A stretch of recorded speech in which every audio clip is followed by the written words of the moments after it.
Yo, Thought Warriors. What is up? Higher Learning is on. It is I, Van Lathan Jr. And it's me, Rachel Lindsay. Rachel Lindsay. Rachel, I'm in Atlanta. Hey, wings.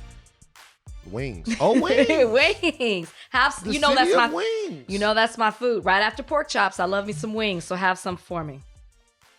Let's get something out of the way. First of all, I'm not having any wings. I'm really in the good groove of my diet. Thank you for trying to throw me off track. Can I tell y'all something real quick? Make me feel bad. Yeah. I'm gonna be real with you guys. This time next year, I'm gonna be like Brian. I'm lifting so hard. Good. Like I'm in there, man. I might be the fattest nigga who can plank in the whole gym. I might be the best fat nigga at planks. How long? In all of LA. How long you go? I can do, not only can I hold a plank for a minute and a half, right? Okay. Damn. But I can do the planks where they take the Viper, what the Viper thing, the little, it's like a circle with handles on it at the gym. It's like a circle with handles on it. You hold it like this. Oh, yeah. I know exactly what you're talking about. So I can do the planks for a minute where they put the Viper under me, and one hand I move it, and I move it, and I move it. I can do the tap my shoulders. Man, I'm hashtag fat strong, baby. Fat I'm in there strong. I'm in there like I got respect from Shannon Sharp. I got respect from Magic Johnson. I'm feeling good working out. That's what's up. I'm proud of you. We have somebody new. Jump on now, Ashleigh. Hey. No. Face. Full on face. Turn your camera on. Face. Welcome. Hey. What's up? Wrong with you? So, Ashleigh's our new producer here on Higher Learning today. Yes. Ashleigh is from. Dude, why would I? Tell everybody about yourself. I'm from Denver, native here, born and raised, one of the few. New podcast producer here. Trying to come through to LA as much as I can to hang out with you guys. Yeah, we'll see. Good, because Donnie never does. Donnie doesn't so that'd be good. That you're already one up. Okay. Where'd you go? Look, Ben is in Atlanta right now. Shut up, Donnie. And won't come see you. Donnie. You're right. Call him out. Let me ask you something, Ashleigh. Where'd you go to college?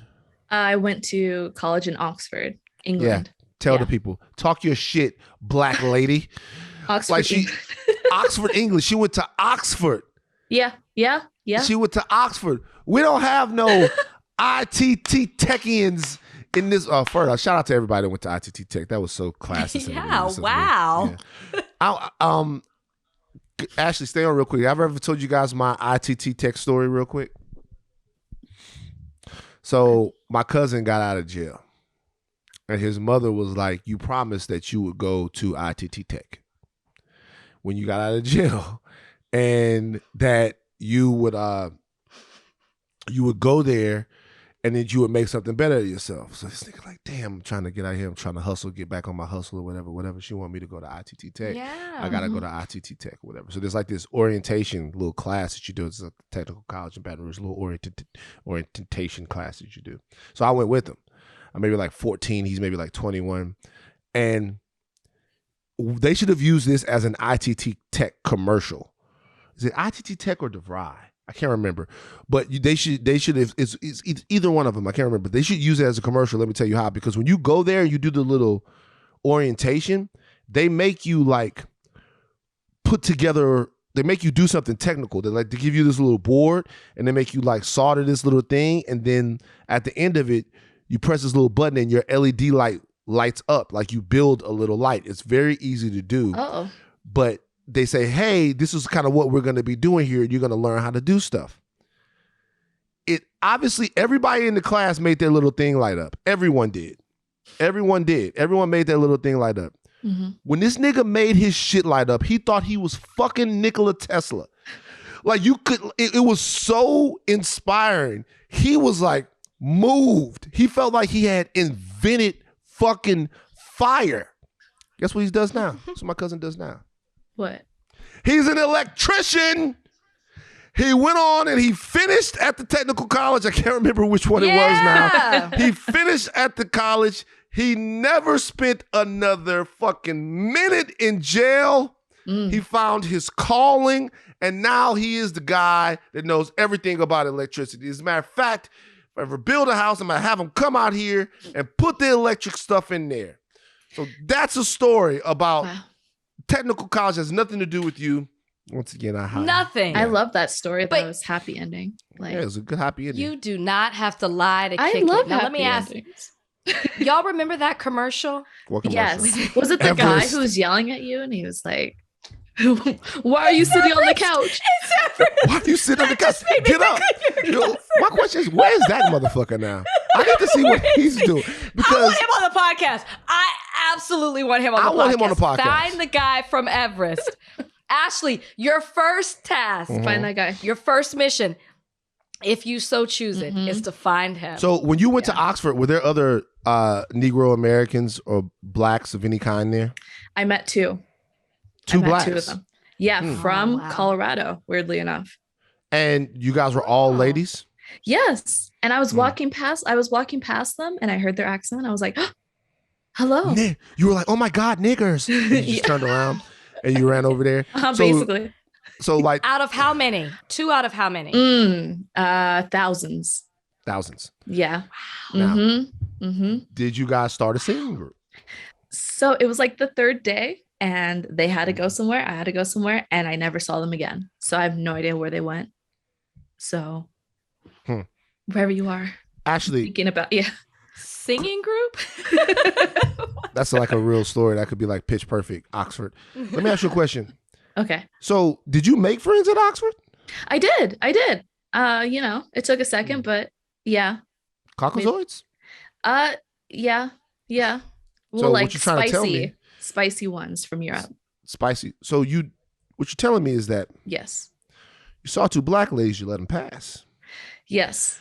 But as soon as you saw Becky, Amy, Savannah, you were like, I got to move to the next level in life. So these are the friends I got to make in Oxford. Well, they're more like Elizabeth, Kate, because they're British. Ashley can hang. We're happy to have you. All right.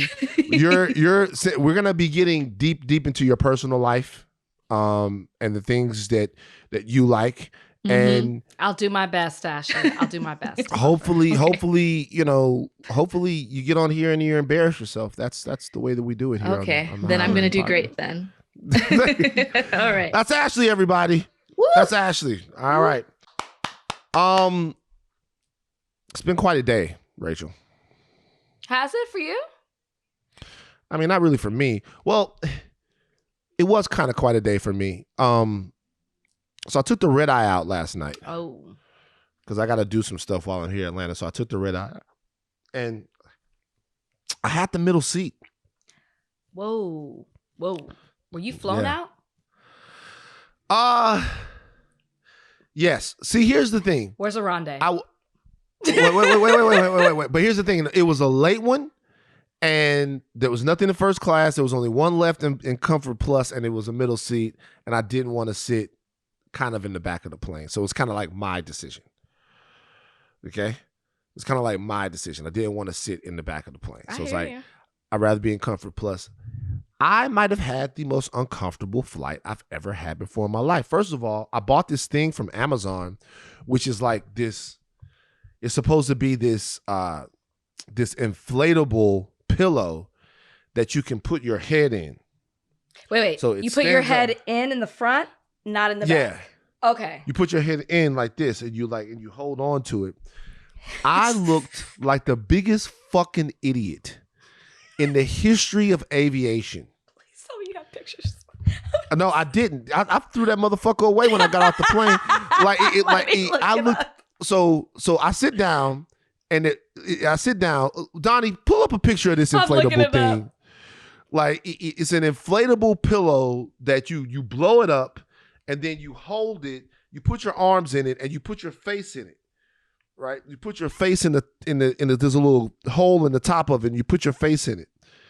Right? And it's supposed to like hold you up so you could go to sleep. I thought that's gonna work since You've seen it. This is Look, turn around. Let me see. Wait, Yeah, that's this it. is not it. This can't Right, let me be. see. Hold on. Let me Let see. me get a bigger picture. This can't be it. This can't be it. That's it. No. That's the thing. Okay, hold on. I'm making my background. That's the thing. There's a picture of somebody. Y'all, please turn on the video right now. There's a picture of somebody doing it. And I Yeah, can't that's believe the thing. I can't believe you flew like this. This is your own fault. Yeah, that's the thing. It's like I'm not going to be able to concentrate the whole podcast. yeah, that's Move the thing. people next to you. So first of all, let me tell you how this goes. I get on the plane, and I sit down. Two people, they're nice, left and right. They're a couple. They're taking the aisle seats because I'm in the middle, right? There's three in the middle. They're taking the aisle seats, so they left the one in the middle to whatever plebeian was going to come in there and sit down in the middle seat. Okay. I'm telling they asked me, they go, okay, what are you there? What are you going out to Atlanta for? They're Southerners. And I go, oh, I'm going to watch LSU play in the national championship game. And they go, huh? And I'm like, what? And then the SEC championship game, they go, huh? I go, what? They go, well, we're Alabama fans. And I look over at the guy. He's in full crimson and white. So, Okay. so it's fucked up from right then, right? Because now I had a rapport with these people, but now I got to say turned. something smart. I have to say something smart. Okay. So I looked at him. I go, tough break, man. Maybe you guys can try again next year. He's like, try again? Huh. Beat y'all like 8 years in a row. I'm like, well, it's not 8 years in a row. It's this year. You know what I mean? 2-point conversion, Mason Taylor. Shout out Joy, Jason, and the whole Taylor family. Okay.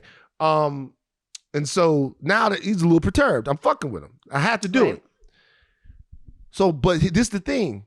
You don't bring the thing on there inflated. You got to blow it up while you're on the plane.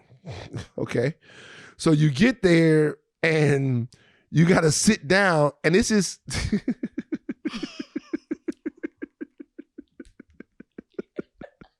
your head goes into the little thing at the top. Okay. Your head goes into the little thing at the top. You put your arms in the middle of it, right? And then you're like this. Okay? You're like this, and you try to sleep. So I pull out, it comes with a little carrying case. So I take it out of the carrying case, and I'm blowing it up, and the stewardess right away comes over to my seat. What are you doing? And I'm like, oh no, this is an inflatable pillow. She's like, oh, okay. And I'm like, what the fuck? And what were you gonna say? No, Rachel? I mean, I would have been a little nervous too. What are you doing? That's not normal behavior. People So the don't guy do next that. to me, the guy next to me goes, is that gonna take long? And I'm like, actually, I don't know. Fucking Gump. I don't know fucking how long this is gonna take. So I blow it up. I put on Interstellar because the Hans Zimmer Cornfield soundtrack puts me to sleep. Okay. So we're in the air now. I'm hugged over in the thing. You know, I got my head in the little the little deal. And the whole nine. You know what I mean? And what happens? The fucking thing runs out of air. I wake up, back hurting. There's a leak in the air thing. I looked over. I'm crunched over. That's how you're supposed to be in it. That's how you're supposed to be. I couldn't get it to work. That's how you're supposed to be there. I couldn't get it to work. So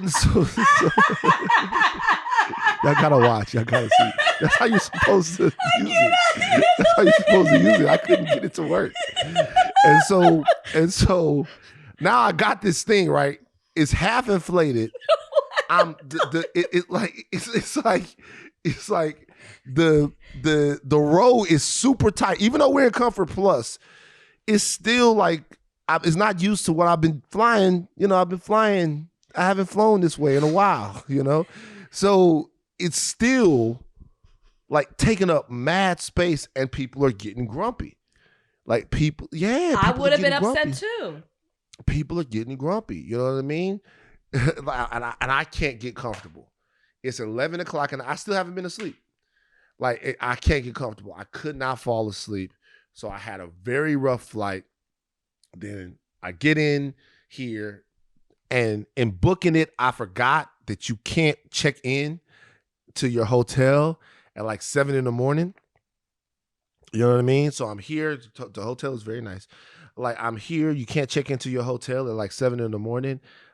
And it took a guy coming like, hey, yeah, I know him now. We'll find him a room. I'm like, fuck. And I came in here and I tried to sleep, tried my best to go to sleep. You know, Bozeman had to go to the vet this morning. It was stressing me out. No, because Kalika and I were supposed to do something today. Bozeman's going to be okay. Mm-hmm. Copper had a similar issue. I was trying to tell her about it. Listen, I don't know who in their right mind would see this and press purchase on Amazon. I don't know how you thought this would be. First of all, she looks like she's suffocating. Is there an opening where she can breathe? There's an opening. There's an opening in it. But like, I thought it made a lot of sense because when I sleep on a plane, I normally sleep with my head. If I'm going to sleep and I'm not, if I don't have the lie flat seats, when I've slept in it, I either sleep with my head on the window or I sleep with my head on the seat in front of me. So like I sleep like that. I can't sleep going back when I'm on the plane. So I thought that would work. It was I wrestled with that thing for at least an hour. It doesn't look comfortable at all. These need to be banned.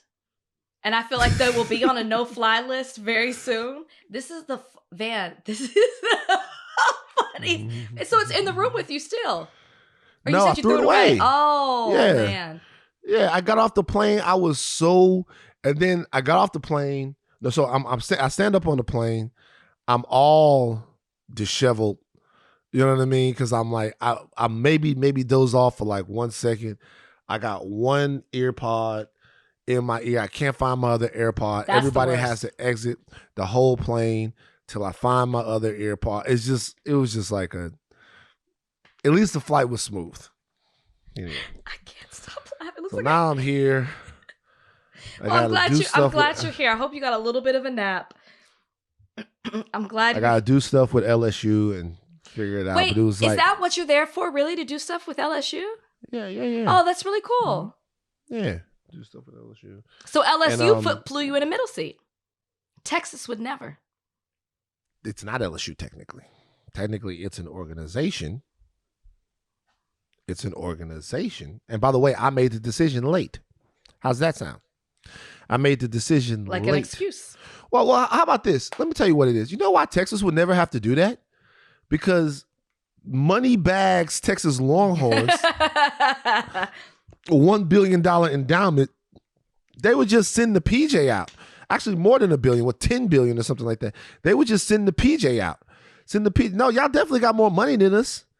Definitely, that's for sure. I was recently nominated for, and I'm hoping I get it, for Outstanding Alum under 40 at Texas. Hope I get the NAACP Image Awards? No, at the University of Texas. So you wouldn't accept the Image Awards? I didn't say that. That's not even an award. That's not even an award. Don't do me. I hope your day gets better. That is cool. So you're going to the game? Yeah, I'm going to the game. I'm jealous. That's cool. That's cool. Yeah. It's at the Mercedes-Benz? Mercedes-Benz. I've never been in there before. Oh, you'll like it. It feels like, unlike SoFi or even Cowboys Stadium, it feels like a real stadium. Interesting. Yeah, you'll like it. Let's look up the University of Texas endowment real quick. We do. I'd say twice a year we do this. Really? Yes, you've done this before because you compared it to Southerns. Let's do it again. Did I ever tell you about the time? I told you about the time Van Jones got mad at me because I made a video. He was very upset, and I was just. Oh, that video was amazing.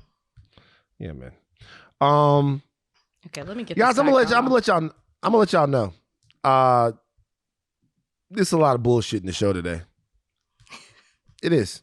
Yeah, some of it I'm just like, I don't even know how I could talk about it, but we're gonna try. We're gonna try. Damn. Did I say $1 billion? It's $42.9 billion. Fuck. Y'all got it. Bro. Y'all got to play reparations, dog. We did this before. I'm sure we've done it before. I don't remember it being that much. I think it increased. $42 billion, bro. We had a better football year. Also, basketball team's number 2 right now. Oh, they balling. Oh, them niggas hooping. No doubt So, about it. They gotta that get only, some. They gotta that get some only of this money up. increases the endowment. Right. All right. The big deal of the day. It was kind of a tie between two big stars. You know what? Let's actually start with LeBron on the other side of it. How about that? We'll start with LeBron. Let's start with LeBron. LeBron James, after a Laker victory, don't look now. The Lakers are playing better. What are they now? They're still well below 500, but they're competing in every single game and finding their stride, maybe? Yes. Stand in what you're saying. Stand in it. Yes, it's true. Okay, so the Lakers beat the Trailblazers 128-109. LeBron James had a fantastic game. And after the game, he wanted to address what he thought was some hypocrisy in the media. This is what LeBron had to say. I was wondering why I haven't gotten a question from you guys about the Jerry Jones photo. But when the Kyrie thing was going on, you guys were quick to ask us questions about that. Okay. Hold on. And I don't even want you guys to say nothing. When I watched Kyrie talk and he says, I know who I am, but I want to keep the same energy when we're talking about my people and the things that we've been through. And that Jerry Jones photo is one of those moments that our people, black people, have been through in America. And I feel like as a black man, as a black athlete, as someone with power and a platform, when we do something wrong or something that people don't agree with, it's on every single tabloid, every single news coverage. It's on the bottom ticker. It's asked about every single day. But it seems like to me that the whole Jerry Jones situation photo, and I know it was years and years ago and we all make mistakes, I get it. But it seemed like it's just been buried under like, oh, it happened. Okay, we just move on. And I was just kind of disappointed that I haven't received that question from you guys. Appreciate it. Rachel?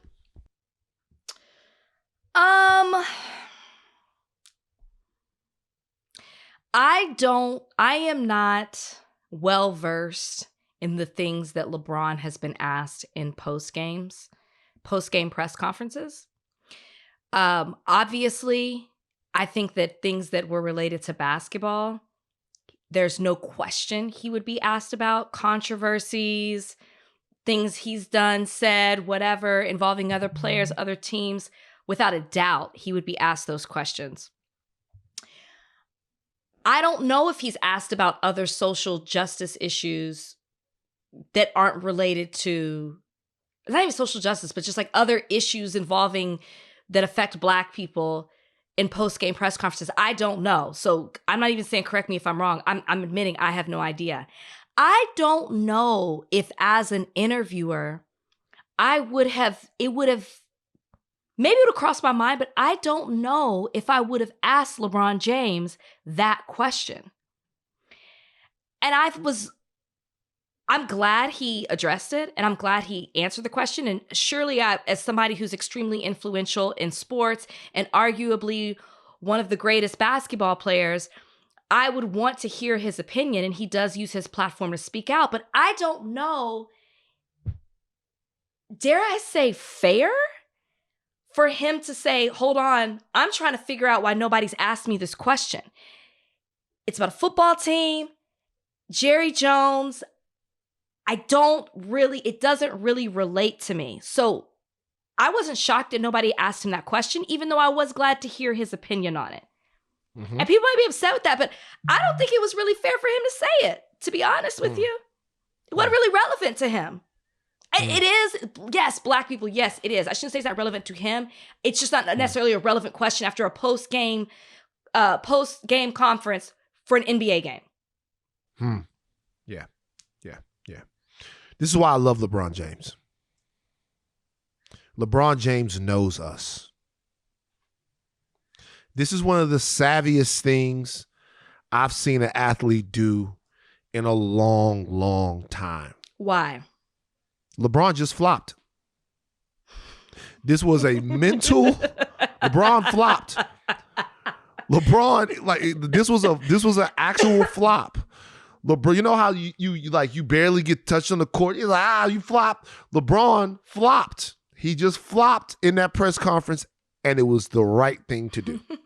I'll tell you, it was. When people flop on the court, I agree, it was a flop. When people flop on the court, it's not like they're trying to get the call. They're trying to help their team. They're trying to help their team. A flop might be weird in the grand scheme of the competition, but for your team, a flop is good. LeBron just flopped for us. He just took a charge. He know damn well. You know what I mean? Like this is what LeBron did. LeBron wanted to talk about that. He wanted to talk about it, yes. And he wanted to hold the media accountable for the way the media portrays black issues, for the way the media has treated this Jerry Jones situation. Sure. For all of that. He wanted an excuse to do that, so he took a charge. He flopped. If we wanted to intellectually break this down, there have been other things LeBron has talked about, right? But most of the things that he's talked about have been things that he's been actively involved in. So he talked about the Colin Kaepernick situation, right? But he was kneeling. He was doing all of that stuff, right? And it was the biggest story in sports. Mm-hmm. In this situation, to compare why they're asking him about Kyrie to why they haven't asked him about Jerry Jones. Correct. It's like Kyrie is an ex-teammate of LeBron's. Kyrie, it plays in the same league as LeBron. It was the top story in the NBA for at least a week, maybe a week and a half, maybe 2 weeks. So there's no way not to ask him.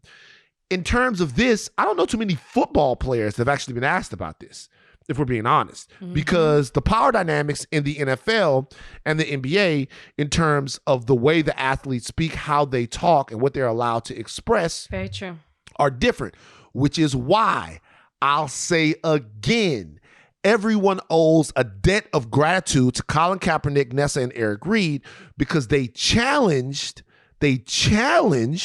okay, that status quo and that arrangement, if you will, in the NFL, and they sought to upend it, and they got nothing back for it.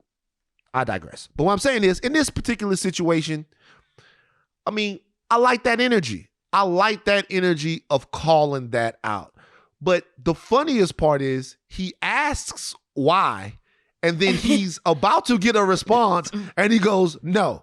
Because he didn't want to really have that conversation. What he wanted to discuss was the issue itself. Sometimes you got to take a charge. Sometimes you got to flop a little bit. We needed a couple of free throws. And I like that. And by the way, LeBron also knows that he got to get back in the barbershop.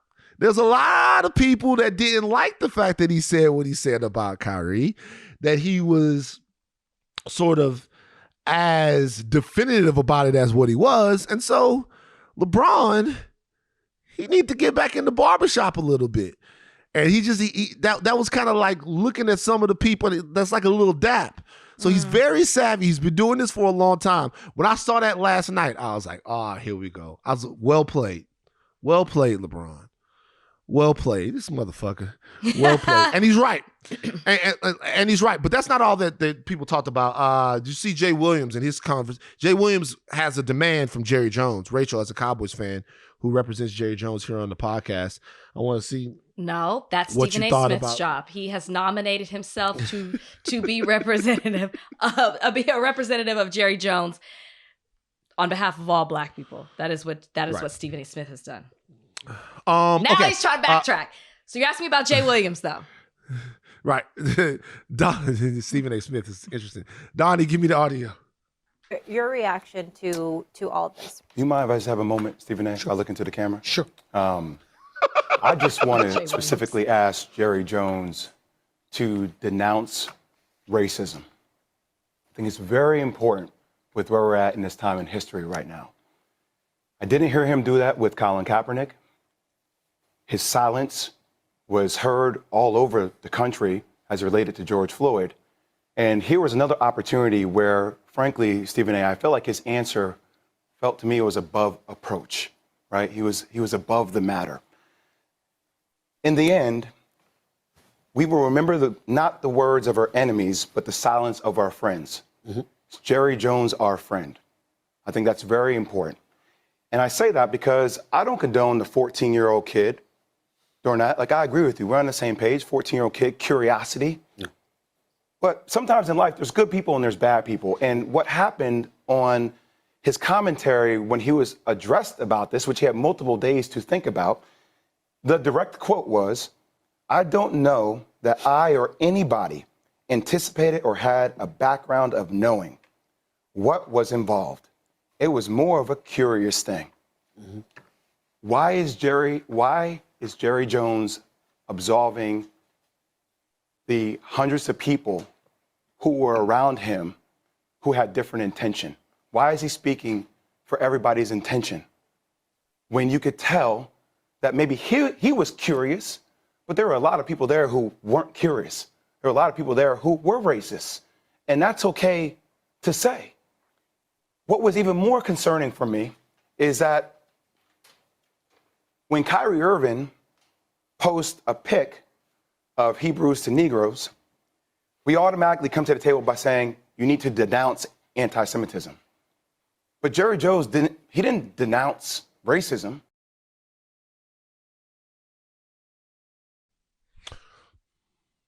Okay, so I like this too. I like this energy. There are a couple of differences here. Number one, Jerry Jones was asked about it, and he said he wasn't there to be racist. He was just there to be curious. If it had been one thing, if Jerry Jones would have been like, I don't want to talk about it. I'm not, whatever. I know who I am. Whatever. Then it would have been opposite. So Kyrie did react a little poorly. But I like this.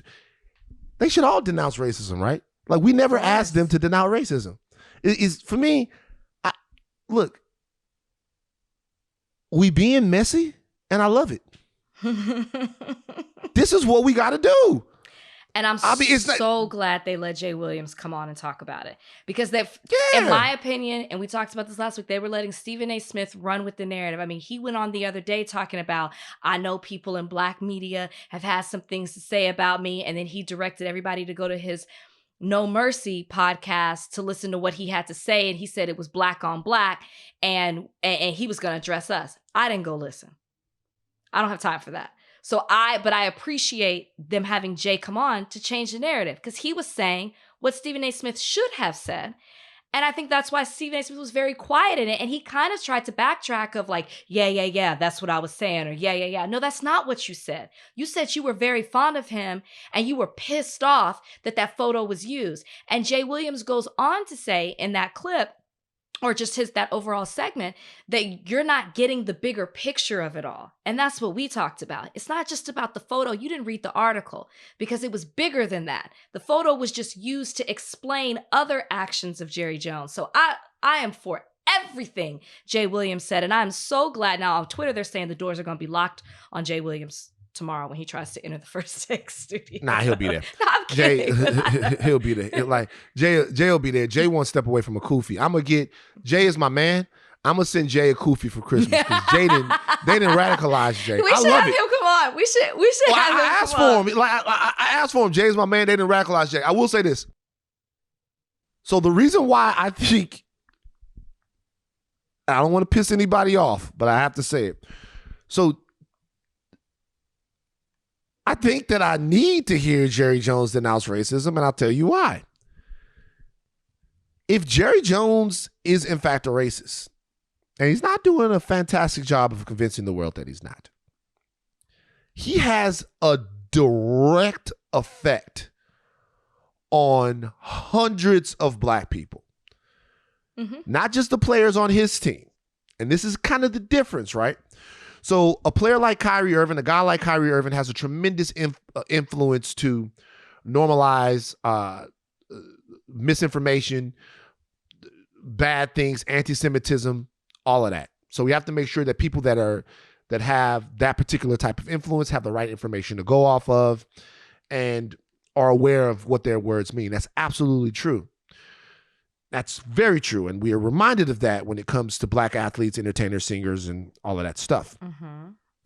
But when we talk about racism and inequality as it exists for us, it's rarely an influence. It's very structural, right? It's very structural. It's not that your favorite singer is a racist. It's not that your favorite comedian is a racist. It's that your boss is a racist. Sure. It's that your principal is a racist. It's that the police are racist. It's that black women go to the doctor and have to deliver babies 12 times higher to die. It's that the medical system is racist. Mm-hmm. It's a systemic thing Sure. that puts up barriers around your life. And so for a guy like Jerry Jones, it's insanely important to know whether or not he is a racist, because he is going to directly speak to the earning potential, policies made, Right. and all kinds of other stuff that affect black athletes and thereby black families. So what Jay is saying, and I love the fact that when I say we being messy, I mean, we're not taking this shit. Fuck it. It's up. Whatever happens, we with it. So I get that that's the energy right now. And I'm not saying it's exactly the same situation, but what I'm saying is he's right. Yes, he is. He's right because of the ability to cause harm that somebody who owns the team and is the strongest, most powerful owner in the league can have. I'll tell you something else about Stephen A. Smith. Stephen A. Smith was talking about these owners on the show, and he said Bob McNair, God rest his soul. I don't know if you guys know who Bob McNair is, but Bob McNair is the owner of the Houston Texans that during the Kaepernick thing said that we can't have the prisoners we can't have the inmates running the prison. It's Stephen not A., funny. It's not funny. Stephen A. gotta chill, man. He said that on his podcast? Chill. No, he said it on First Take. Oh, he said on First Take. I was watching this morning. Stephen A. got chill. Roland Martin was fantastic on First Take, by the way. Hey, Donnie, we got to book Roland Martin. Got to have the OG up here.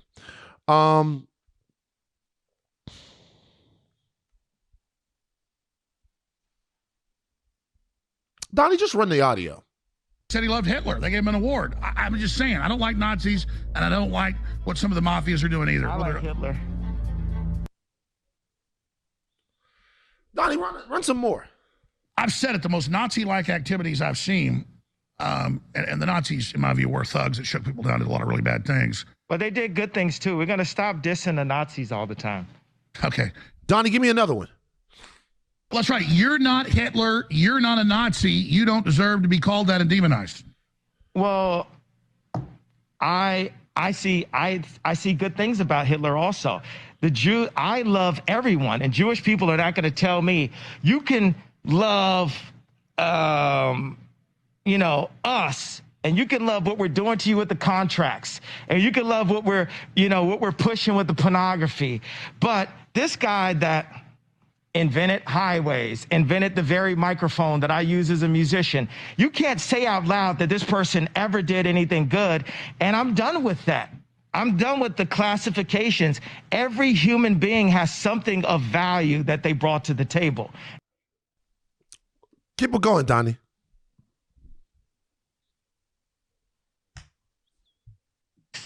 No, I get you're explaining that, like you said, you love the Zionists. You don't agree with some of the things they're doing, even though you don't support a lot of what's happening. Seriously, I've really studied a lot of history. Plus, I had family that was there. And so, I mean, I don't think Hitler was a good guy. I get the Hugo Boss uniforms, amazing. But I mean, just because you're in love with the design, you're a designer. Can we just kind of say, like, you like the uniforms, but that's about it? There's a lot of things that I love about Hitler. A lot of things. Hey, Netten, what did you think about that, Netten? This is insane. You are an insane person. How could you say something? It's okay that... So let me ask you, you like the Azov Battalion because they openly Heil Hitler. They're the leftovers of World War II. They support Zelensky and attacking Russia. So you like the Azov Battalion? I love everyone. Well, my point is you are... Okay. If you guys didn't know, that is Kanye West. He was on InfoWars with Alex Jones and the rest of the deplatformed deplorables, and he got into his Nazi bag. First of all, to everyone that thought that I would get on this podcast and make up anything that I heard at TMZ 4 years ago, go fuck yourself. People came at you about that? A lot of people were like, Van, that's not true. Go fuck yourself. All right? They took it out. Didn't feel like it was my place to get mad for somebody else's community. Even though at that particular point, maybe I should have reacted differently. There's a lot going on in my life right there. I'm not a perfect person. But the reality of it is, called them on that too. They took it out. I didn't talk about it.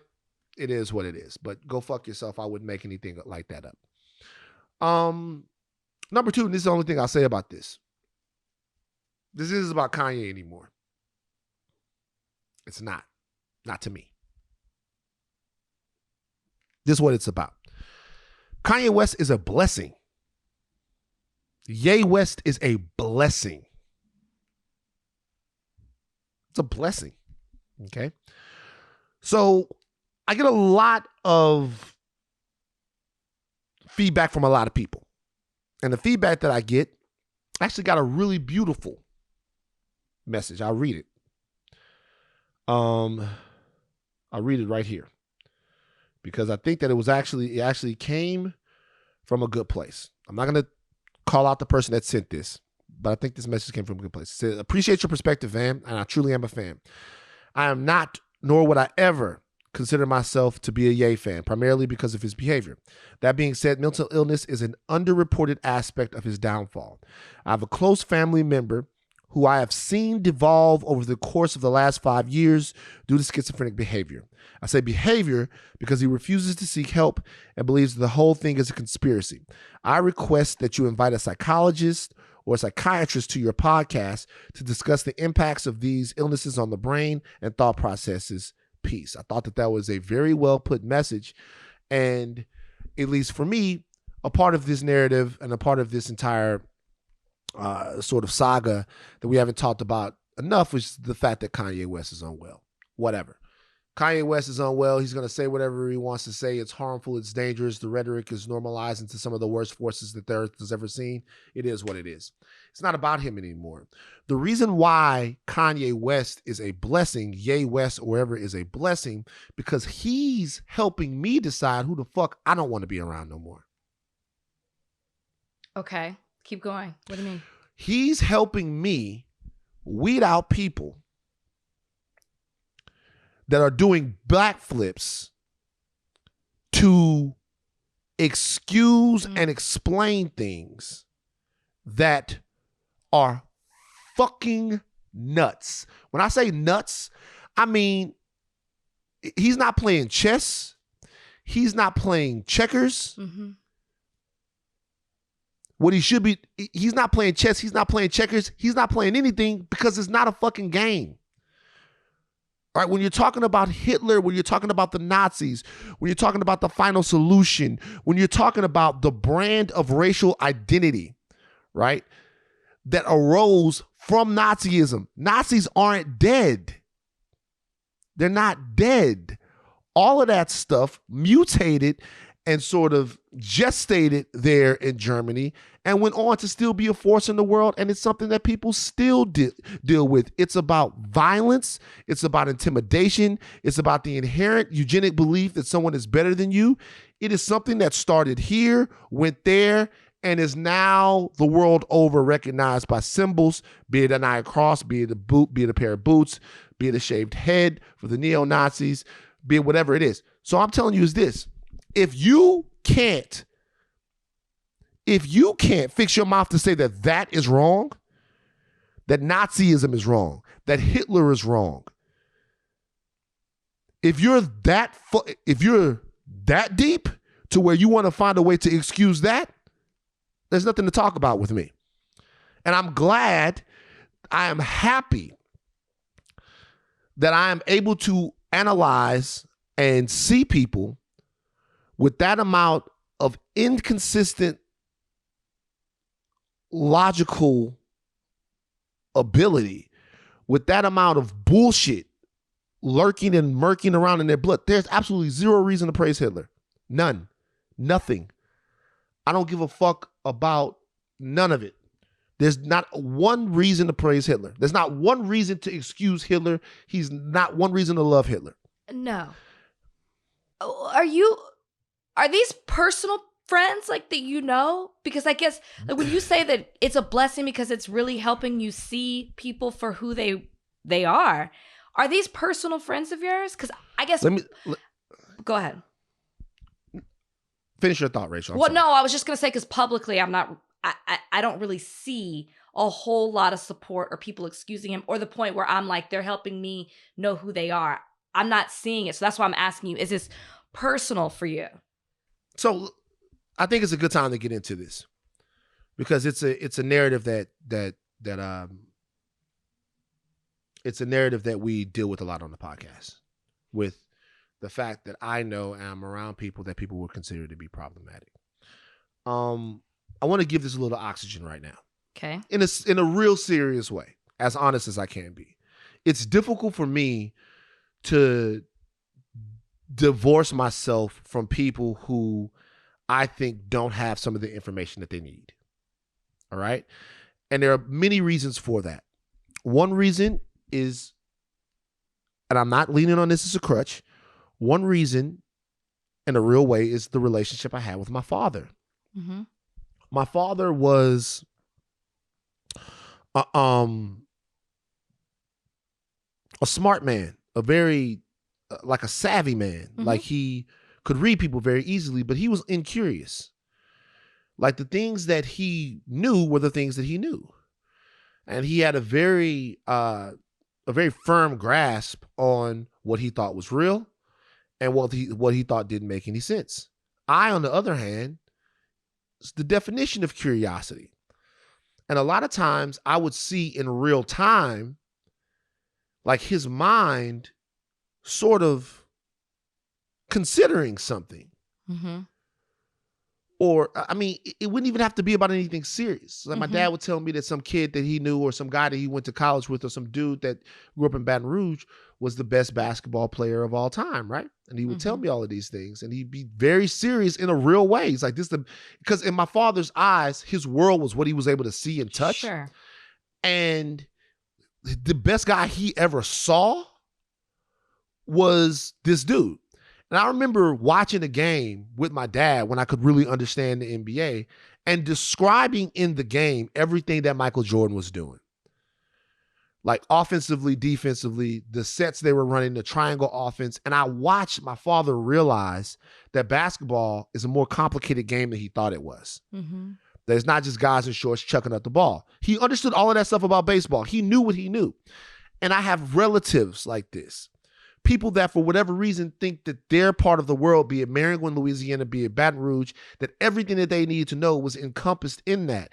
And because I went out and sought other things, I was constantly being somebody that was being like, no, this is how it is. So, or this is what I think it is. I'm not saying that all of these people were too smart to make up their own, too dumb to make up their own minds. I'm saying that like different perspectives would come. And my sister was this same way. Like, we were a different generation of kids, but all of these people, I knew them and I knew that they were decent.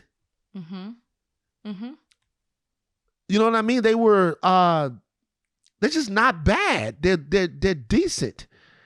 And some of them, you got to push them all the time. Like the ITT story I told earlier, that's a real thing. Like you'd see the light bulb come on with some people when their world can be expanded. And so for me, being really from South Baton Rouge, Louisiana, just the people that were around me, they just weren't perfect. But they leaned on me to like almost like a newspaper for some of these people in a way. Oh, Van know about that. Van, tell him. Mm-hmm. You know what I'm saying? And so I'm in a different space now and I'm in a different phase now in my life, obviously. And I'm not important enough to be able to have to go around and have to change everybody's perspective. But a lot of times when I see people and they have bad ideas, I don't necessarily think that they're bad people. I don't necessarily think that they're unredeemable people or people that I don't even want to be around. That's fair. Yeah, I see other parts of them that are incredibly valuable. But I will agree that at a certain point, for my own health and for the life that I've carved out and want to live for myself, that there are lines that have to be drawn. And if you're asking me, do I know people personally who have today tried to make this make sense? The answer is yes. Can I ask you another question? Sure. And I am not trying to find reason in what these people are doing, but when they're trying to make sense of it, similar to the DM that you read, is it that people, because I don't think that this is okay to do anymore. I think there was a time when you said, and we did it on the podcast, Kanye West is suffering from mental illness.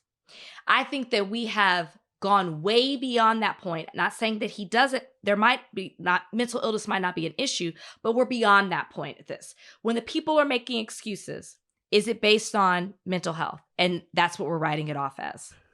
So I'll tell you a little bit what I heard today. Obviously, there were some people that talked about how unwell Kanye is. Sure. And we know that he's unwell. At this point, the only people that will platform Kanye are people who are already, I don't know what Tim Pool and them were doing. I'm not as familiar with him, but I didn't know he was kind of on that. But the people that would platform Kanye now are the people who the Alex Joneses and the people who are looking for this type of energy.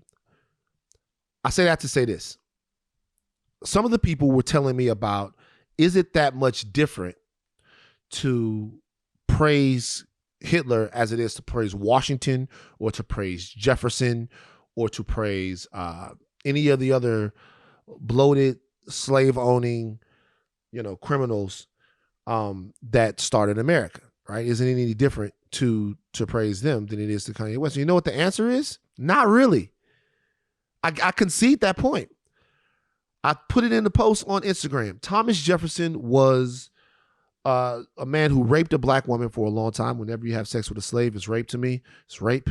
He allowed his children to live in slavery. George Washington was one of the most brutal slavers that we've ever seen. These men did not respect the life of black people. They looked at us as cattle. All the eugenics, all of that stuff that is inside the DNA of American society because it was inside the DNA of the founders. That's all true. Who the fuck is erecting statues for Thomas Jefferson and George Washington? We've been litigating the history of the country and how we should approach it for years now. So I don't know if a motherfucker ever saw me on President's Day say, yo, shout out Big George. Yo, TJ, what's up? I don't know if people have ever seen me do that, but to go to the links to try to dig into Adolf Hitler and find something to extrapolate out of the musings of a madman to try to see if we can somehow rescue Hitler from the history that he absolutely wanted. Hitler is remembered exactly the way he wanted to be remembered. Precisely the way he wanted to be remembered. Right? Yeah. That we now have to rescue Hitler from history because Kanye West is doing it. You niggas are dick riders. You niggas are stupid. And I'm done with it. I don't want to have a conversation about it. I don't want to try to intellectually have that situation. I don't want to do that at all. What I want to do now is draw a line in my life between the serious and the unserious. And I'm actually happy that I get the opportunity to do that. Well said. I was gonna play the dick riding thing, but then I hesitated. I was like, why was your sound? This won't work. I was like, why is his sound on? I thought you were about to say something. All right, you guys, on the other side of this, we're going to be talking to the writer and creator of two different shows that are fantastic that you need to be watching right now. Sherman Showcase and Southside, Diallo Riddle, one half of Diallo and Bashir, the writing team, is going to be on Higher Learning to tell you why the most underrated comedy in the world right now is super duper black. We're going to talk about it on the other side of this break. Oh! Did you see him pop his collar before he came on? Oh, Diallo, don't do us like that. Turn your mic on. Diallo, don't do us like that. Diallo came in here ready to go. No, I feel bad, man. I actually feel bad because I'm in my office, which I feel like when I go from home, it's so much more interesting looking. I didn't realize I haven't ever hung up art in this Warner Brothers office. This is embarrassing. Flex on us again. That's 2 flexes. Donnie, let this run. Donnie, let this run. Flex on us again. That's 2 flexes. Caught it as well. Maybe I'll tape a comic book to the wall or something. Right. That's you guys, that's 3 flexes. Did you write that comic, Diallo? Not at all. No, I did not. Okay. You guys, we have. All right. Listen, I say this all the time, but look, we have somebody really special on the show. I'm mini story. I first get to LA and I see this sketch with these 2 guys and they're talking about this movie, right? And it's like funny as fuck, but it's funny in the way that I laugh. It's like it's got all the inside cultural jokes that are completely accurate and relevant, but it's also got this sort of highbrow sensibility to it, to where a cinemaphile would know it, right? And these 2 guys are doing this, and they have this sketch comedy group, and so I actually send this guy a message. Like, I sent him a message on Facebook. I'm like, yo, man, this is so dope. It's like, I just got out here, and the motherfucker wrote me back. Because he was mad easy to get at. The motherfucker wrote me back. That guy is Diallo Riddle, who is an amazing writer, actor, producer, performer, who just done so much stuff. I remember some years after that, you and Bashir, your writing partner. First of all, appreciate you joining us on Higher Learning today. You guys were on Jimmy Fallon, and then now you have 2 shows that are 2 of the best shows on television, Sherman Showcase and Southside. Diallo Riddle joins us today on Higher Learning. My brother, how are you? I'm good, man. I'm good. I'm so, I think of you now in so different a way than to me, you're now, just this dude who's done so much. But it did occur to me, I don't think of you as that guy who wrote in because you like the message anymore. You know what I'm saying? Yeah. It's just like when a friendship is really old and you forget, oh, that's how we came into existence as friends. It's just, man, I'm honored to be here. I'm just really, and I'm honored, Rachel. I don't think we've ever met before, but I'm honored. We I'm haven't. Yeah, we haven't. You'll remember how we met. You'll remember this moment. I was so afraid when Van was telling that story that you were gonna say you don't remember that. That you didn't know who that was. I was like, oh God. No, I know that story well, because you know what? We put a lot of effort and heart into those. It was a joint venture between HBO back when they were in the same family as AOL. I think it was all Time Warner back then.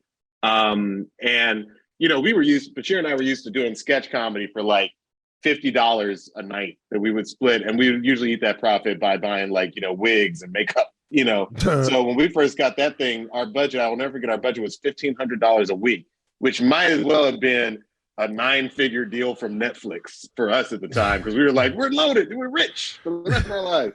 And we took all that money and we still spent it. We wanted to make sure that our sketch comedy was in the vein of Chappelle Show, and I don't think Key and Peele was on the air yet. You got to remember, it was 2007, 2008. Yeah, so we were just, we were so happy to have anybody pay, the little bit of money that we could use on costumes and cast and stuff. That we were just thrilled. And I look back at those videos now, we had Robin Thede, we had so many people going on to just do way more.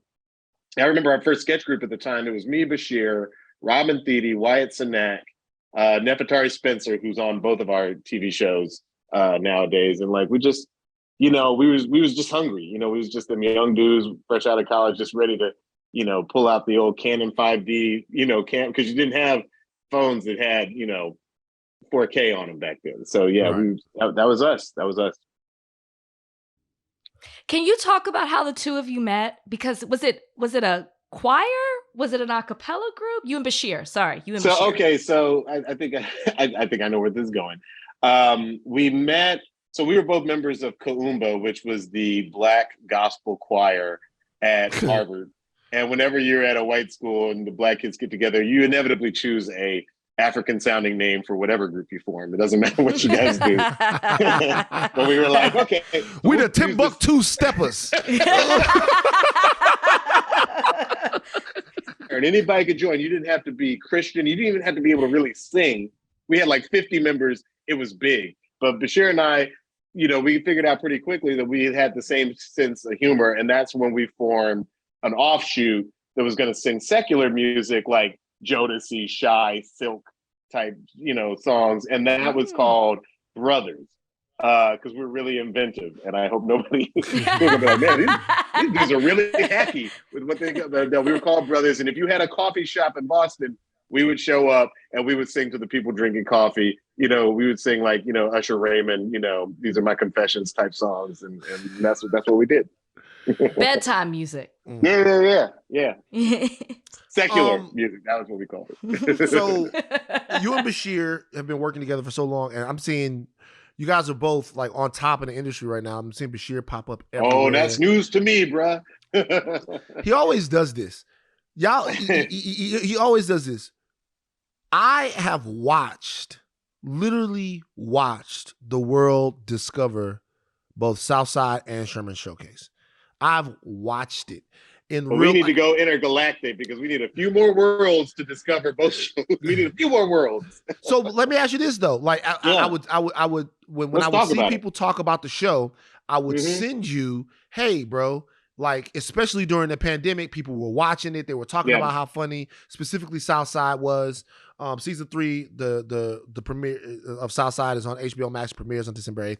I would show you this. Do you feel like the world has actually really discovered the show yet? No. You don't? No, okay. I don't. I listen, I think that we're like, right now, I would say both shows to a certain extent, maybe Sherman Showcase even more than the South Side, are still like freaks and geeks. It's this term that we use in the business when a show, like anybody who's seen it, and especially people in the industry see the show, they're like, this is brilliant. This is phenomenal. You get great write-ups in the New York Times, the damn New Yorker, LA Times, Washington Post. Everybody loves your show. But when you talk to the network, they're like, well, we're still hoping to get a couple of more viewers engaged. I still feel like we're like that underground hit. That's that thing that like, it's like when people go back and talk about 90s hip hop and suddenly everybody knows about A Tribe Called Quest. But when you were there, only people who were into hip hop were really into A Tribe Called Quest. A lot of your white friends, they were stumped, when you would bring up Tribe. They knew about Snoop and Dre and eventually about Biggie, but they weren't all checking for Jungle Brothers. I feel like our show is like the native tongues. I feel like both of our shows are like the native tongues of TV because I feel like people who watch them like them. But, we're not in a place like, okay, Sherman Showcase, we're on IFC. To be on IFC, even just 10 years ago, was to be in the same category as Portlandia and the early seasons of Documentary Now. And I feel like, to be on IFC today, I feel ridiculous when I get on Instagram and I'm like, hey, y'all, check out Sherman Showcase. It comes on 10:30 in New York, but it's actually 7:30 in Los Angeles, and it might be at 9:30 in Chicago. So just figure out when you can watch it. But when you do watch it, go to that certain TV that's on your wall. You can't pull it up on your phone. That's impossible. What are you talking about? It's not the future yet. I just feel like we've had to really sort of deal with being on linear cable at a time when most people, and myself included, we've cut a lot of cords.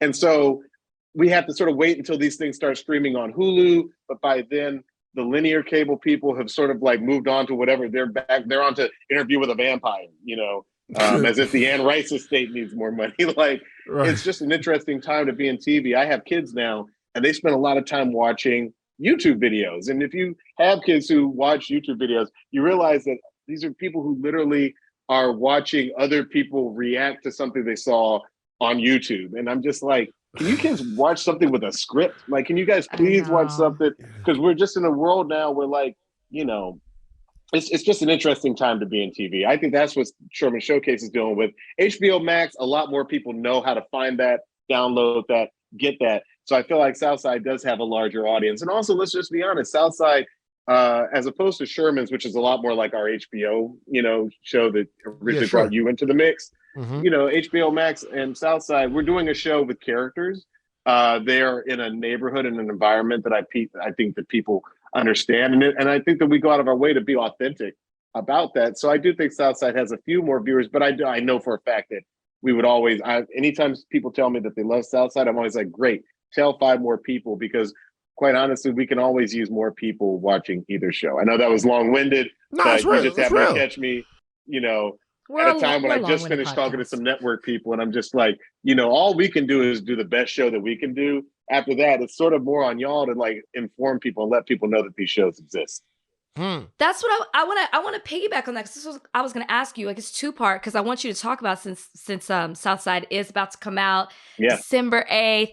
Tell us a little bit about what we can expect on the new season. Oh man! But talking to, but I also want to say, with talking to networks and networks saying, like, oh, can you get a few more people engaged? Do you ever feel pressure? I don't want you to get in trouble, but do you feel any kind of pressure that they try to make you do something different that's not what you originally wanted for Southside? Do you feel any pressure that they want to change you to make you get more in? No, on Southside, I will say we've never felt pressure to make it a show. They've never been like, hey, how about some, hot young 18 to 34-year-olds to, turn up the heat on the show? Like, we've never had to deal with that at all. We've always done exactly the show that we wanted to do. In fact, you see it from the very first frame of Southside. We were never told, oh, you have to go out to these Hollywood actors to draw in viewers, and then after that you can populate the show with whoever you want. No, literally, there's a reason why the show stars 2 guys who you've never seen star in anything else. This is literally Bashir's brother and one of his friends from childhood, and they are super talented. They can star on other shows, but they are hysterical. But we were never told, oh, go out to these 3 or 4 Hollywood approved actors. We think part of the appeal of Southside is the fact that you have people who are from the South Side who you've never seen do anything really outside of this show. And I think that that's what makes it special, because it's a show that, uses real people from the South Side. And they might be the funniest people that, just from the hood, just from people that we knew growing up. But like, they're funny people. And we were like, let's turn the camera on them. Like, if you talk to a lot of comedians and you ask them, who's the funniest person a lot of times they won't mention another stand-up or some comedy writer who they know. They'll be like, it's my dude who's a mechanic back home in, Lansing, Michigan. You know what I mean? Like, we went out of our way to go to the actual South Side Chicago and find Chicago-based, and specifically South Side Chicago-based actors and actresses, and give them the chance to shine, because there's a certain cadence that comes out of Chicago that we wanted to throw a spotlight on. So I want to ask you about one scene in particular that yes, sir. I knew was going to go viral when people started watching the show. Uh-oh, here we go. I think I know what you're going to bring up. Let's do this. So there's a scene where, from a hysterical episode, where there's an older lady who was an activist back in the day. Yep. Rachel, have you seen this? No. Oh my God. This lady, she's an activist back in the day. There's a character on the show, the lady Dorothy cop. Brown. Her name is Dorothy Brown on the show. Dorothy Brown. Yeah. That's the character name. That's the character name. And she wants to buy her building, but she doesn't want to put her out. Anyway, they get into an argument. And this older lady starts going in on Coretta Scott King. I remember when I first watched it, she was like, the things that she was saying had nothing to do with anything. She was like, Coretta Scott King didn't have a good sense of humor. Wasn't funny. No, she said she was not funny. She said she wasn't funny. She's like, and I tell you right now, the bitch wasn't funny. I'm like, oh my God. When that scene hit Twitter, I remember smiling. I'm like, I knew it. Like, and I remember somebody put, nah, man, what is this? LOL. And I'm like, I sent it to you. I was like, this is Southside. And it's not just that type of thing. It's trying to sell popcorn outside the movie. It's like, it's all of the things in the show that make the show super relatable. But I'm telling you guys, it is the funniest fucking thing going right now. So let's talk about that scene and the mission statement of Southside in general. I always say you can't really control who your audience is, but you can write towards a particular audience. Okay. And I will say that Southside, probably more than any show that I've ever written for, we really do come at it with the point of view. And I know that we have so many non-Black viewers of Southside. But we really do write it like, what's some stuff that would make your Black family laugh at the dinner table that you may not even want non-Black people laughing at? You know, I remember when we were writing that scene, I wasn't crazy about it. I'm from Atlanta, Georgia, and like to say, you know, that's MLK's hometown. Right. I should also say I'm the only writer on the show who's not from Chicago. Everybody else is, and that's why I think it comes across as so authentic. But when that joke got pitched, I remember there was a big debate in the writers' room of like, is this okay? Because we know that you know, literally neo-Nazis can take that one line that she says and loop it over and over and over. And are we okay giving this to the world when we know that not everybody writing this is, not everybody watching this show is going to be Black? And we had a long debate about it. And Bashir and I actually had a sidebar that got a little bit heated because, again, I'm from Atlanta. I don't like to do anything that's going to cast aspersions. But at the end of the day, you know, we both decided, you know what, look, nobody ever said that Coretta Scott King had to be the funniest person. Right. That's you know the what thing. I mean? Like, that's the thing, right? So, and by the way, Dorothy Brown is supposed to be a very caustic and bitter, you know, woman who feels like history passed her by. So we were like, would the character say this? Yeah. Would her character say yes? Because the same way that, like, I would never murder somebody in real life, but I might have a character who kills somebody on a TV show. So that was what we ran with. And what was funny to me was that when that episode first came out, it didn't create a whole lot of buzz. I think sadly because, again, we never had the level of viewership I think that the show deserves. But at some point, like you said, somebody on Twitter got out there and saw it and then posted it. And then I'm getting all the people who, I forget what that sector of the universe is called, but basically they kind of hate on anything that that sort of, and so like they definitely came for me, and not Bashir, because Bashir is famously not on social media. They came after me, and they were like, "You're terrible. You're a terrible person. How can you say that about our kings and queens?" And I just think that, look, man, I'm not even here to defend that line today. I think that at the end of the day, we try to write something. It was the same thing like in Coming to America when the guy says that Martin Luther King Jr. punched him in the chest, right? Yeah, like there's nothing to defend. Like it's funny. We know that Martin Luther King Jr. didn't kick the man in the chest. Martin Luther King Jr. was walking around Memphis kicking people in the chest. There's nothing to defend. Diallo, there's nothing to defend. Dorothy Brown is also a fictional character, guys. Nobody ever said this in real life. So, you know, like we're not here to make fun of our icons and our cherished leaders of the past. I think if anything, it's what made a room full of Black people laugh. And I think, look, it's always going to be dicey when you are doing humor that, yeah, you may not want to look out and see, you know, a bunch of people who aren't Black, who haven't been through what you've been through, laughing at something. But I also think there's a sort of universality of comedy. Like I always go back to the Seinfeld episode where everybody wanted the loaf of marble rye.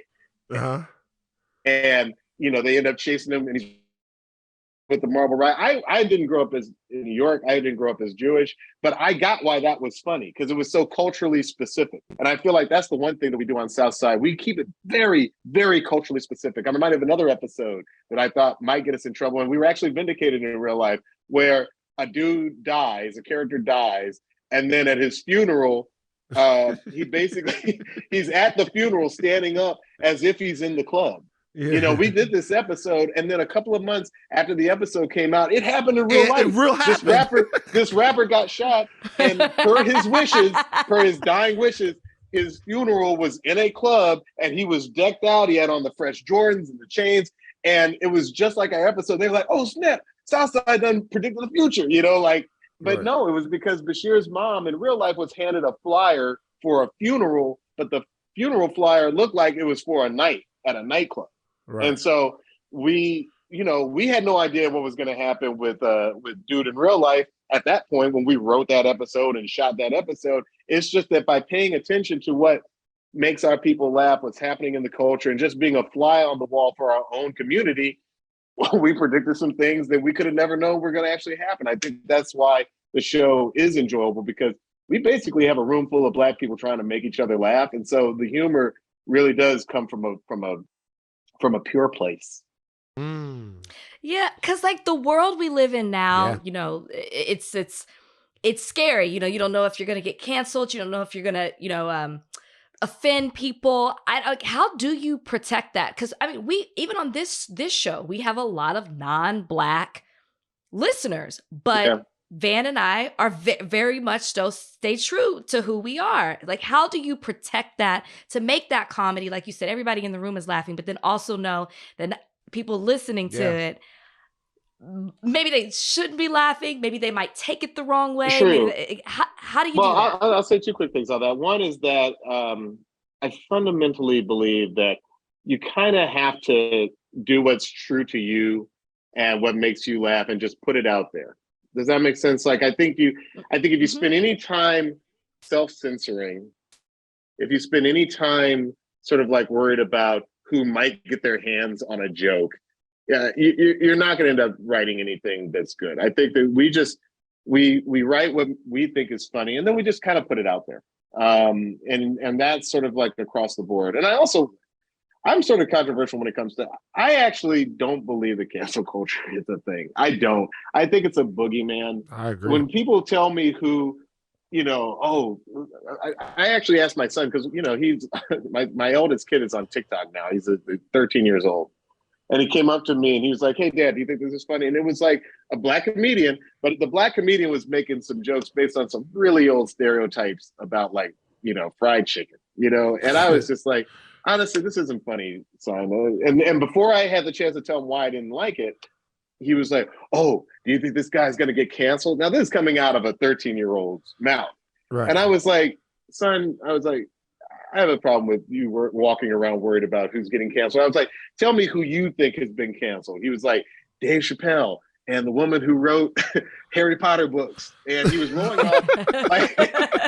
off all these people who've been canceled. He Dave Chappelle, J.K. Rowling. I think he might have said Joe Rogan, which I didn't even know my kid knew who Joe Rogan was. I was like, son, you realize everybody you're naming is a bazillionaire. Famously wealthy. Like, super duper wealthy. I was like, I think that cancel culture is sort of a boogeyman and a tool of such that when people say things that, like, people, you know, say, "Hey, that's not cool," they immediately like sort of self-victimize and say, "Hey, are you going to cancel me now?" Like, I haven't seen anybody. If anything, I feel like people have like sort of built a fan base by saying things that they think will get them canceled. So in some ways, I feel like it's almost like a profit generator. And I think it would be very easy for me to like write something to get me canceled. And I just don't know. I think it's a bummer subject. So I'm going to move on from that. But I think to your larger point about, like, do we self-censor?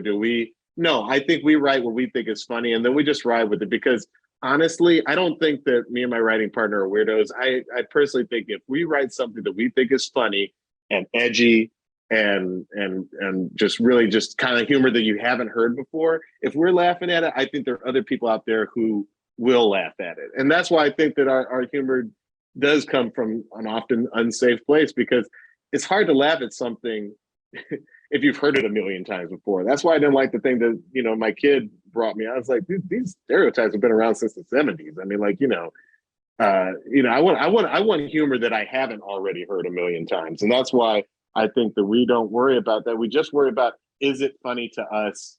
Is it something that we haven't seen before? Okay, then let's do it. And let's have fun doing it. And so far it has not hurt us.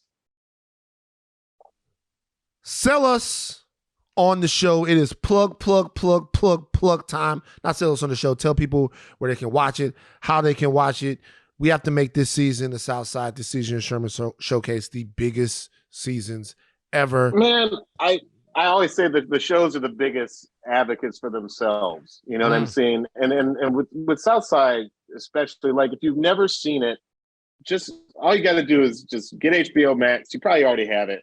Just watch the first episode. I guarantee you will stick around for both seasons that are already up there, and season 3 is going to be joining those 2 seasons next week. I guarantee you, it is raw, it is hilarious, it is unexpected. I mean, like, without giving away any spoilers, we have an episode this season that I feel like is shot and sort of done in a very Christopher Nolan way, because he did The Dark Knight in Chicago, and we were like, how can we do our own version of a Christopher Nolan episode of Southside? I think we accomplished that.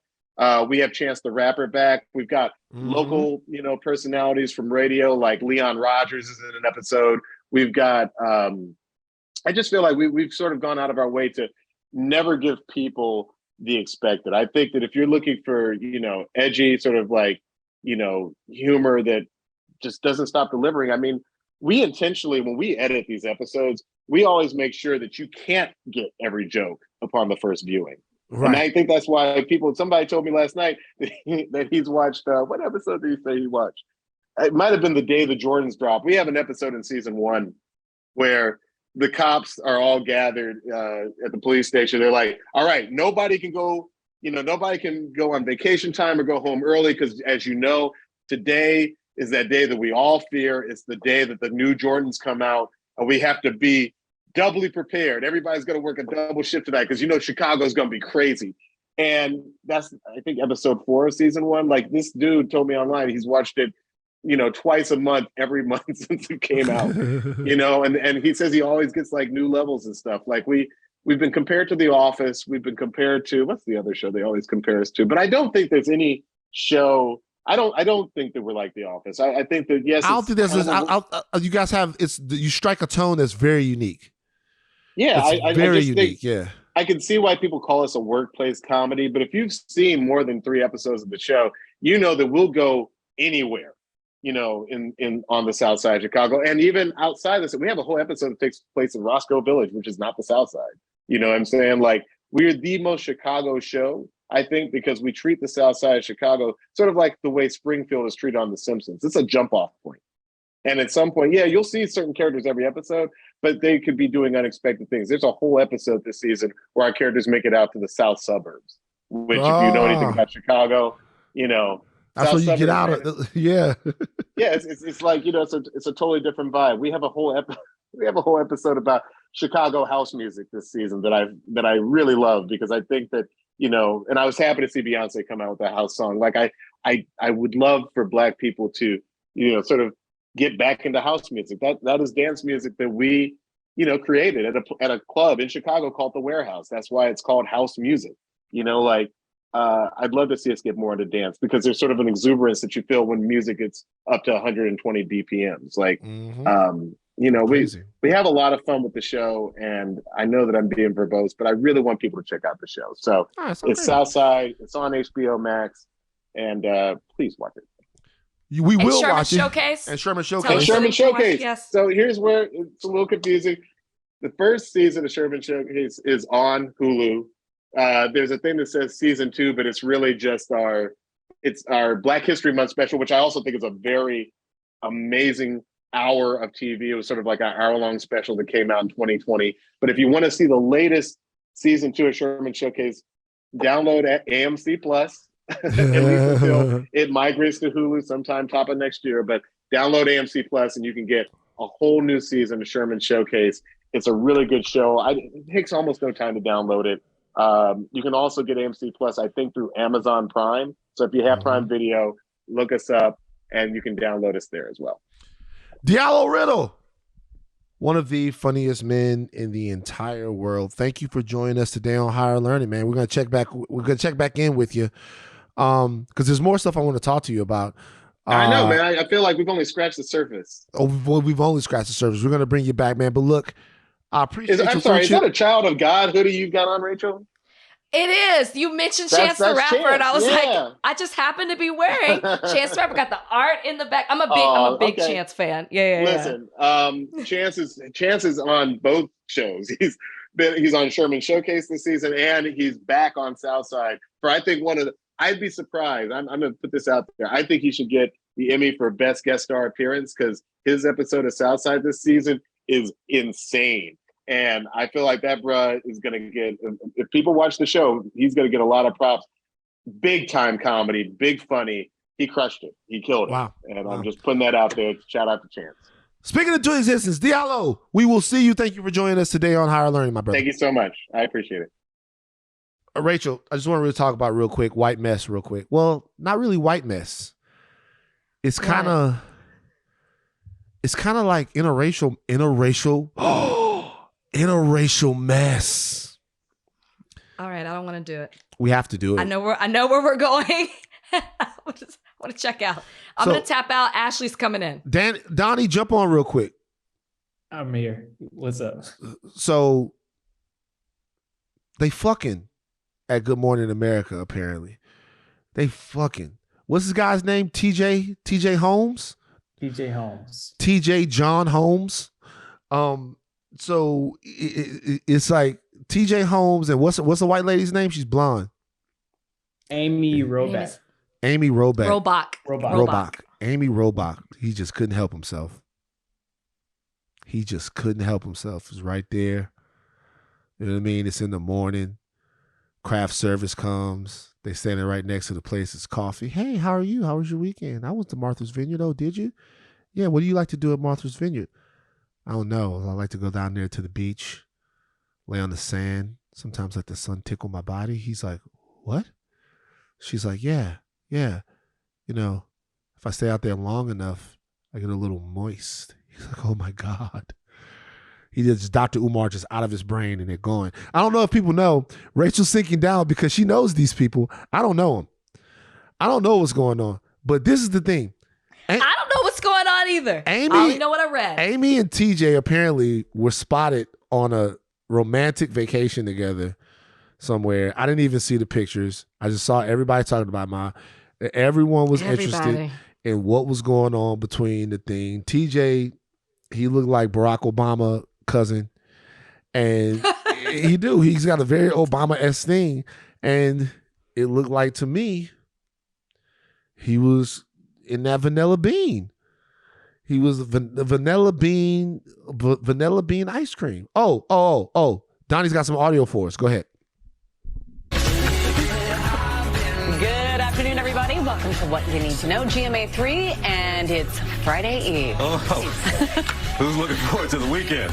Me? Yeah? Yes, of course. Of course we are. Welcome, everybody, to GMA3. What you Wow. I hadn't heard that. I bet you are looking forward to the weekend, you nasty motherfucker. You nasty motherfucker, your little fast ass. I bet you are looking forward to the weekend. God damn, Donnie, run that again. You can cut. Donnie, run it again. Donnie, run that shit again. You can cut the sexual tension with a used condom. Like, Donnie, like, run that again. Good afternoon, everybody. Welcome to What You Need to Know, GMA3, and it's Friday Eve. Who's looking forward to the weekend? Me? Yeah? Yes, Me? of course. Yes. Of course we are. Of course we are. GMA3, what you need to know. Welcome, Always everybody. Good to see you. Did you hear how his voice got super aggressive when that bot he lost? He always sounds like Welcome, that. everybody, to my dick. Like, welcome everybody to my beige scepter. Boy, I bet he was telling his boys because I bet he was telling his boys. He's like, bruh, hey, bruh.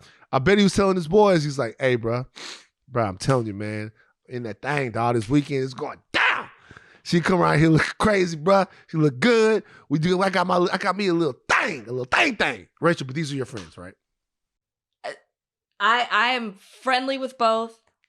I am good friends with TJ. Yeah. All I will say is what's being reported is that they had separated from their spouses, and this is what's being reported. They had separated from their spouses, and now that they're then the pictures came out. So they separated from their spouses, and maybe so they're separated from their spouses, so they went on a little nasty asses. They went on a little hot ass. Little hot asses. They hot together. So I don't know anything about this. I know they've been friends for years. They have great on-camera chemistry. I bet they have a do. Successful show. I don't know any truth to what is being reported or not. Both of them leaking all over the set. Just slipping all over it. Let's wrap like leaking all over the set. Just slipping all over the set. You could just see it. Slip. Look at the joy you get from it. Leak. You love the peak mess segment. It's just you love peak it's mess. just funny. And now you've created a new one. Yeah, Pete. Like now this nigga about to dress totally different. And nigga go. I guarantee you. Now that this What is does out, that look like, Van? next week he gonna be in a hoodie. He gonna be straight up. He gonna have some Ciroc. And we know who you are, bruh. We know. Shout out to him. Shout out to her, man. Live your life.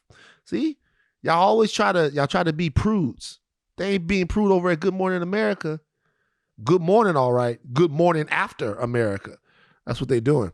All right. Rachel, it's getting freaky over there. All right. Tell Billy Bush to chill. So he's not a part of that show. He's not a part of no, he looked freaky too though. All right, mailbag. Mailbag time. Time to read your letters and then we'll reply to them. Oh, it's mailbag time. Write us with your queries and we'll chime in. All right, the first one comes from Not a Real Person on Reddit. They ask, what is your dream retirement destination? Do you have one? Anguilla. I was just gonna say out of this country. Anguilla. Somewhere out of this country. That's where it is. Anguilla, beautiful, man. I need to be by water. Mm-hmm. It's peaceful at night. It's calming. Somewhere out of United States. So there's two. There's either Anguilla or big ass ranch in the middle of Louisiana, like John Dutton. You want to be in? Okay, we haven't even talked about this. Yeah. During my flu days, I started watching Yellowstone. Yeah. I'm not caught up, but I am already in season 4. Yeah, your friend is a fucking troublemaker. Okay, let's not talk about Laramie. She's a fucking troublemaker. I don't want to hear it. Fucking troublemaker. I'm not there yet. But you know what I have to do? I don't know if you watch the other shows, 1883 or whatever. Yeah. I have to do 1923 tomorrow. Yeah, I'll tell you how it is. I'm into it. All the white people that they want me to watch on the Yellowstone network, I'll watch them. I'd like to add something to the mailbag. Hold, please. This is a question specifically for you, Van. My cousin Tremaine listens to the show. Sweet. Every single episode. Nice. And he has a specific question for you. Let's do it. And I'm a terrible cousin because I can't find it and I want to freestyle it, but we know how that goes. Yeah. It is a lot of build up. Wait. The question has to do with Thundercats. Okay. And here it is. From Tremaine. What would you like your Thundercats cast to be? Ooh. If you had to cast someone for it, past or present, who would you cast? Ooh, freaky. I love this question. Okay. I mean, it could be someone who's no longer with us when I say past or present. Nah, I'm not doing that. Okay. So, Panthro, right now, I would have played by Wesley Snipes. Okay. Yeah. Panthro, I'd have played by Wesley Snipes. Lion-O, for me right now would be the hardest to cast. Chitara, I've thought about Chitara. So there's this girl, her name is Mackenzie.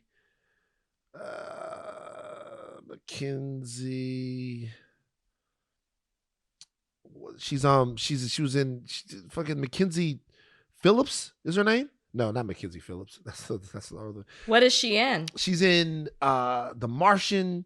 She's in The Martian. She's a tall lady. Mackenzie Davis. She's from Black Mirror. So I'd have her play Chitara.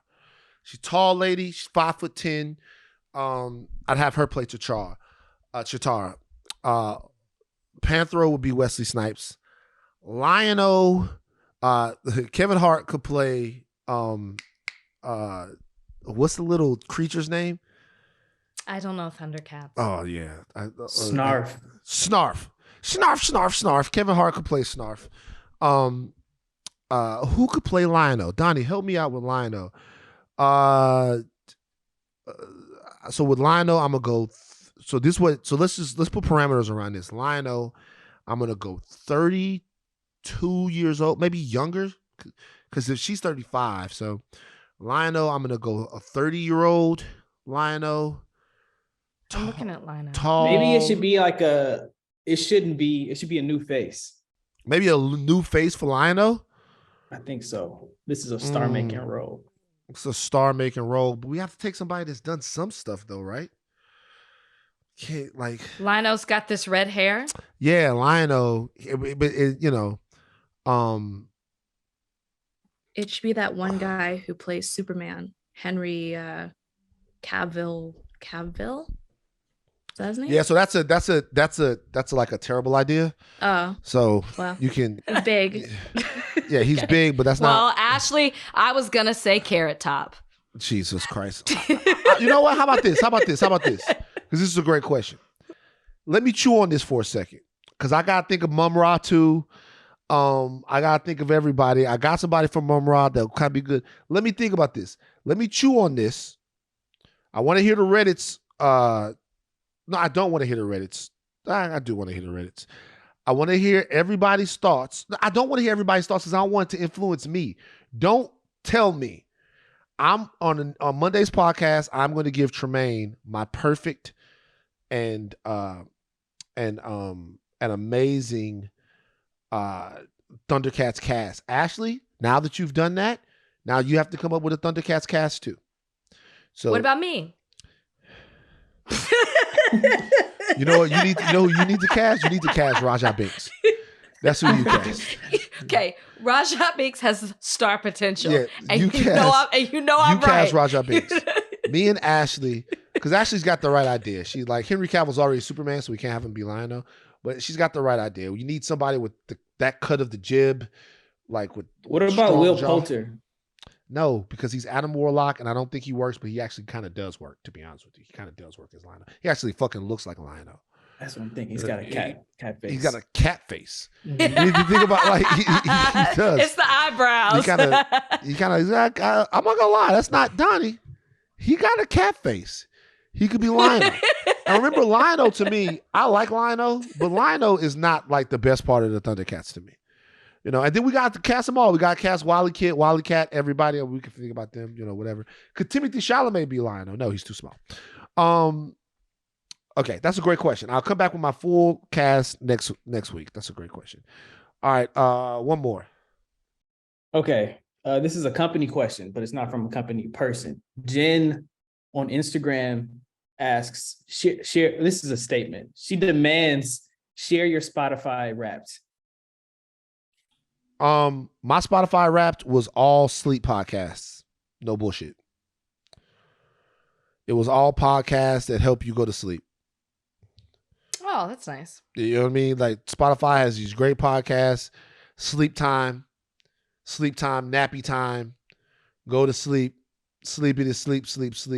So when I looked at it, it was all Dreamscapes, The Wolf of Sleep, all of that type of stuff like that. And then like my most played artist this year on Spotify was it was Drake. So you do like the album, the new album? It's just Drake it's not even that I like the album. It's that Drake has so many songs. It's not even fair. I didn't listen to Honestly Nevermind. And I didn't listen to Honestly Nevermind, not really. And I haven't really even listened that much to the joint he just put out with 21 Savage. And he still That's what I'm asking. He still was my most played artist this year. Still. It's crazy. All right. Yo, thank you to Diallo for joining us today. You guys please watch outside. Donnie, if you don't mind, if people just want to hear the audio of the intro. No, not the intro. The audio of the Coretta Scott King scene. Let's throw it in there for him. Even just audio, it's funny. Okay? I don't know if we can even do that. Dorothy Brown is such a fantastic name. It's a great song. You could never be my favorite civil rights icon because it's Coretta Scott King. She is a genius. She's beloved. She is a queen. Fuck Coretta Scott King. Now, you may know her as King, but I just know her as Retta. I always thought she was so funny. But a bitch never made me laugh. Say one more motherfucking thing about Coretta Scott King. I will bust in broad daylight, bitch. I don't give a fuck. All right. take the team caps off, but do not stop learning. I am Van Lathan Jr. I'm Rachel and Lindsay. Bye, guys.